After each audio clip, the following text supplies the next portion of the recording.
In order to achieve conversion rates like these, there are 5 rules that govern the absolute everything in an email. Doesn't matter if you're writing emails for years or not. These 5 rules govern the absolute everything when it comes to getting better conversion and open rates. First, I'm going to explain you all of these 5 rules with good and bad real life examples. Then I'm going to come to the 3 emails that are ranked the best to the worst based on these 5 rules, and I'm going to explain you how these 5 rules were the governing factor into the success of these 3 emails.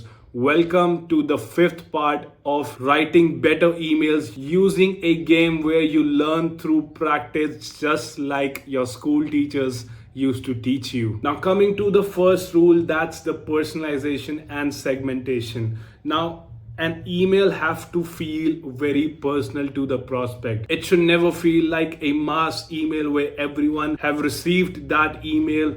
That's why addressing the prospect with their name and referencing their interest based on the market research that you have achieved with your appointment setter, all of these are used in order to write a personal email.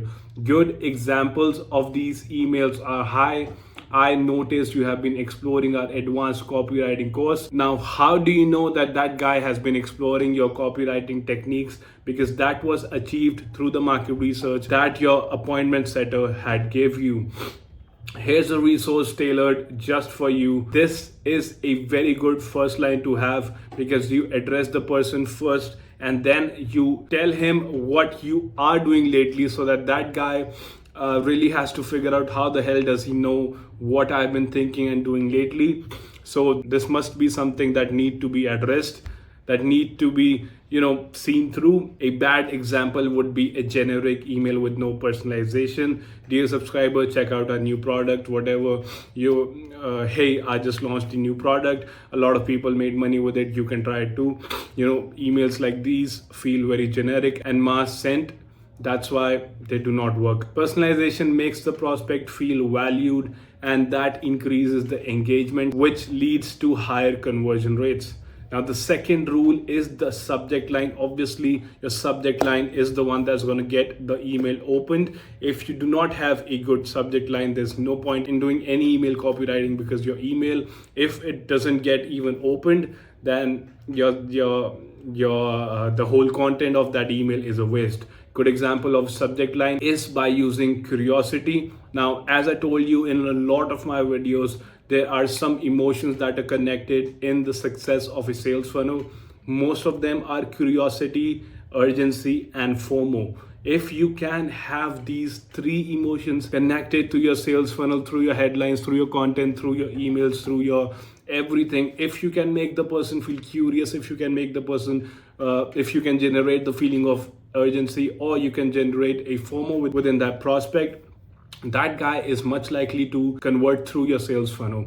And that is achieved through a good subject line. A good subject line involves curiosity, urgency, and a sense of FOMO. Now, a good example of it is unlock the secret to high converting copy, free webinar insight. Now, why this is a good subject line is because the secret is the curiosity factor, that people are thinking that what is that secret. I can even make it better by writing 3 secrets to high converting copy, because when you quantify a success, when you can tell a person that using these 5 steps you're going to make like X amount of money in 30 days, when you can give a quantifiable number to it, that is a very satisfying feeling in the brain. That brain feels like, okay, I just have to do these 5 things and then I'm going to be good.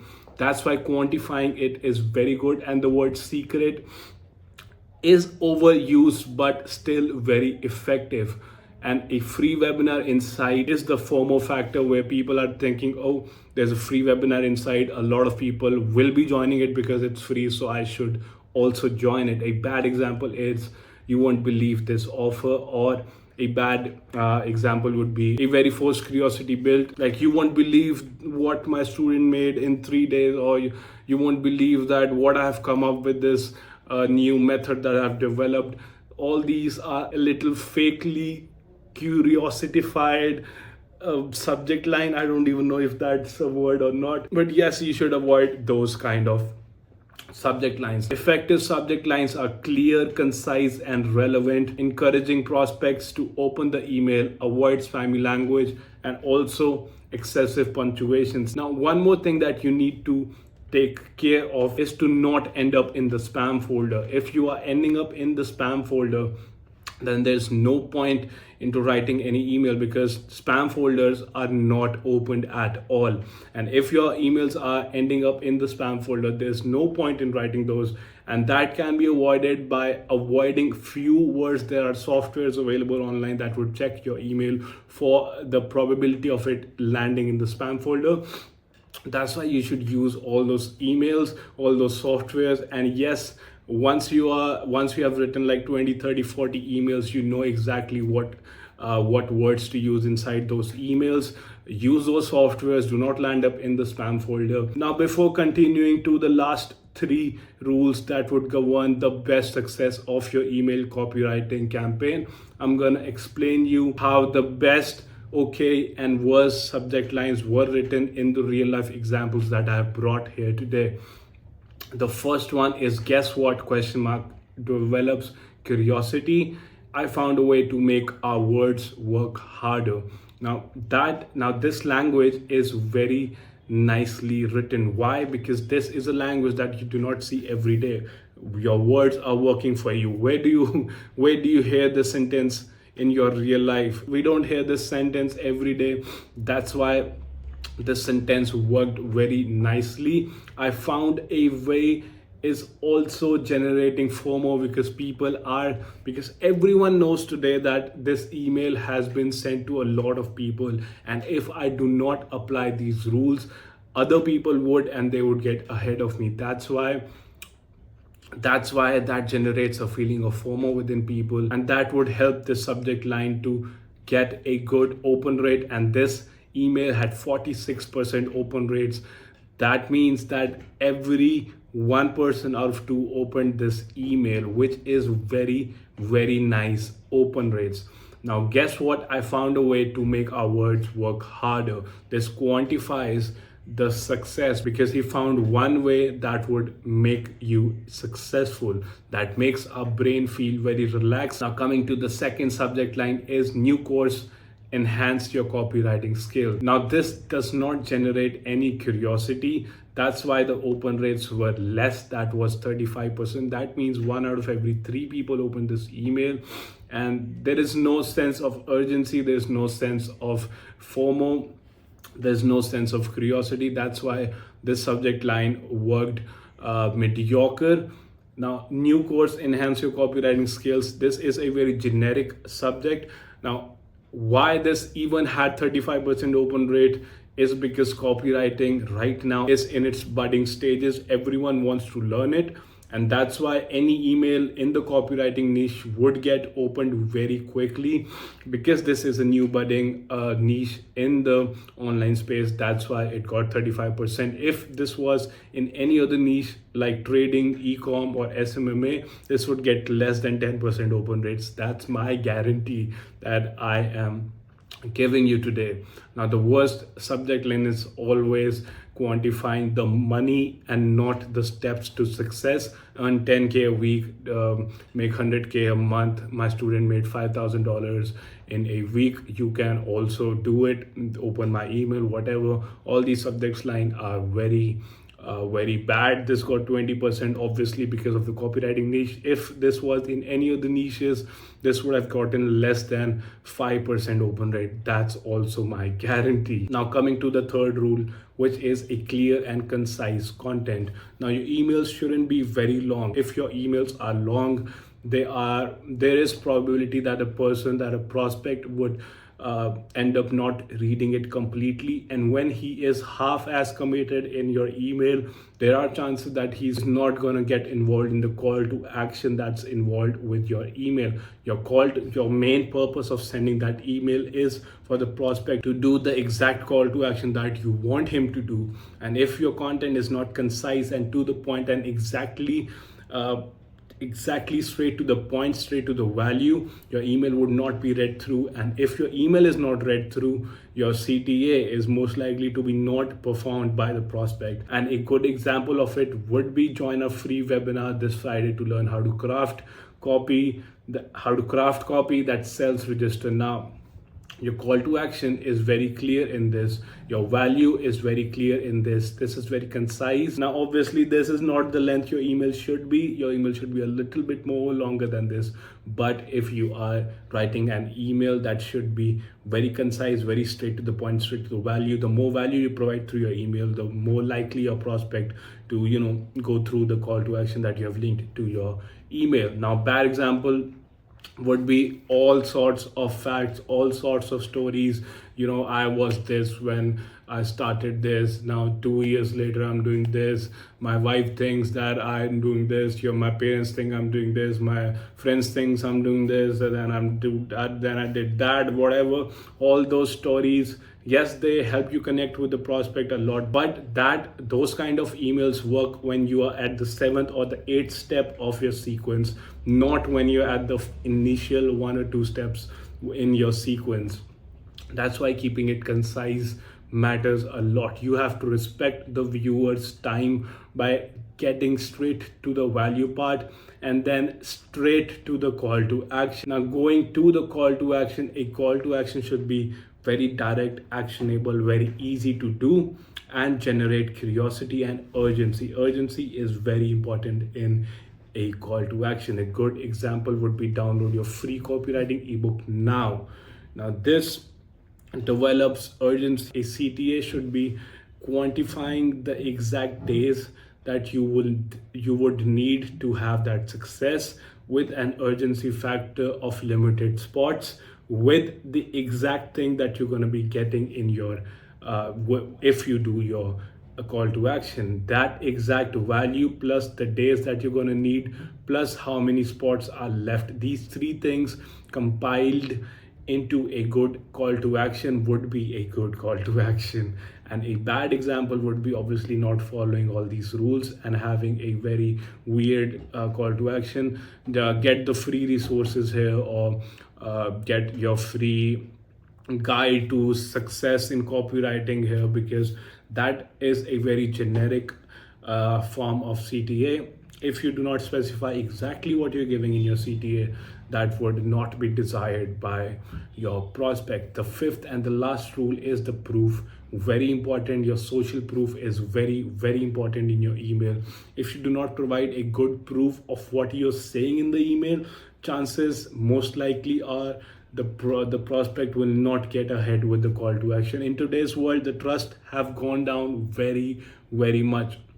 It's not 2018 now that any email that you're sending to your prospect will get the click, will get the sale. At this time of the internet age, the trust levels are the lowest. So having a good proof to what you're saying is very important. Obviously, attach testimonials, attach student case studies, attach whatever you're selling, attach whatever you're saying you're selling with a social proof. That would make your email very liked by the prospects and more trustable by the prospects. Now coming to the 3 emails that are ranked best to worst based on these 5 rules, I'm going to be coming to the best email right now. Hey, first name, remember our last night chats. Obviously didn't had the chat with the prospect, but he threw in this line just to make sure that a guy would connect to him very personally. Now obviously a prospect who haven't chatted with that guy would feel that what the fuck is he even talking about. But a guy who had a chat with the prospect, either through any of his discords, or either through any of his comment section, either through any of it, that guy has the maximum possibility to click the CTA that's provided in the email. Now, my prospect took the chances with this line, and that converted into 18% conversion rates. but this is a chance that you can either take in your email or not, depending on how much risk you are willing to take.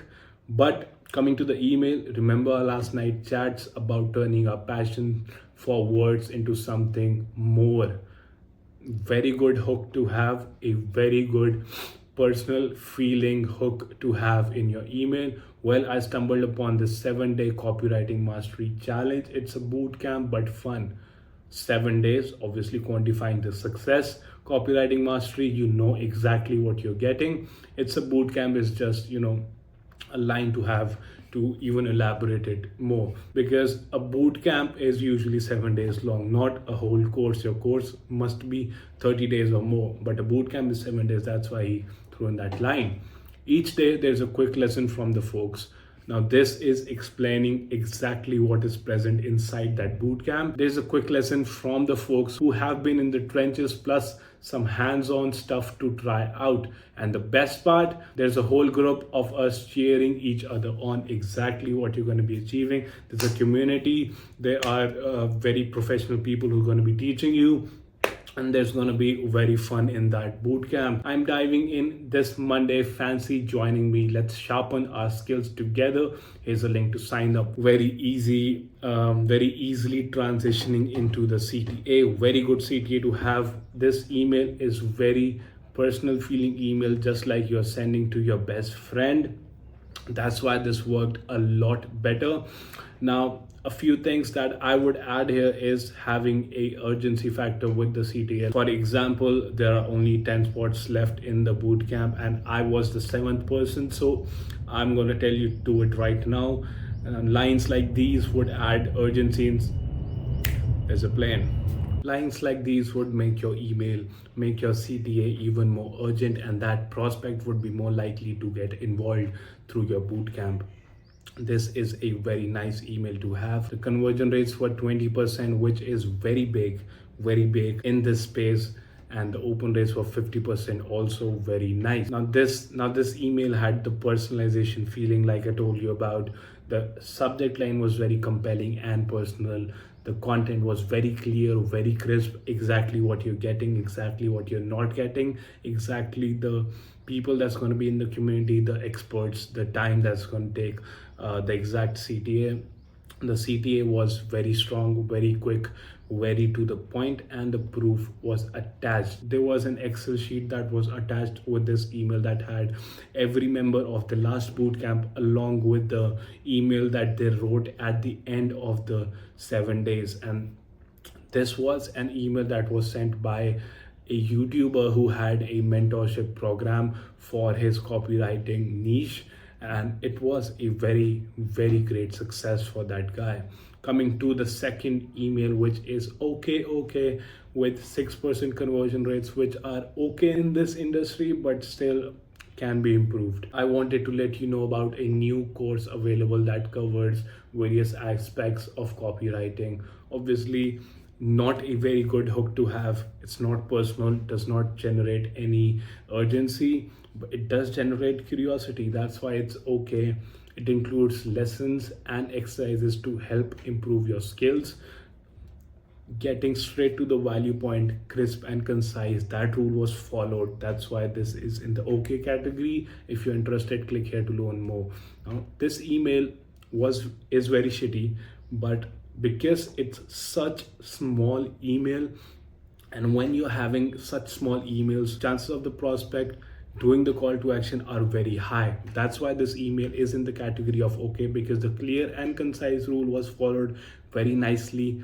The urgency factor was developed, the curiosity factor was developed very nicely, and the call to action was very concise as well. That's why this email had 35% open rates and 6% conversion rates. Now, coming to the last email, which is the worst. Dear subscriber, obviously no name, no personal connection. This dear subscriber word would actually make the subscriber click off at the moment he reads that. Unlock the secret to making 10K a week. Our course guarantees success. Do not miss out. Sign up now. Limited spots available. Now, this email tried to have the urgency factor in the CTA. I'll give props to that. The hook obviously wanted to generate curiosity because the secret word was used, but this is a very generic email, and this is very 2020-ish email. In today's world it does not work, and this email is very short. Now your email should never be this short. It should at least be 5 to 6 lines, including the call to action, and that would make that email better. That's why this email had 20% open rates and 2% conversion rates. That means out of every 100 emails sent, 2 only converted into the offer. I hope you understand this. I hope these 5 rules were understood very nicely, and then the example of the real life emails were also understood by you very nicely. I hope you learned something from this video. This was the part 5 to the game that I made in order for you to learn something through practice, just like we used to do it in the school days. And yes, I'm going to see you in the next video. I hope you learned something. Goodbye.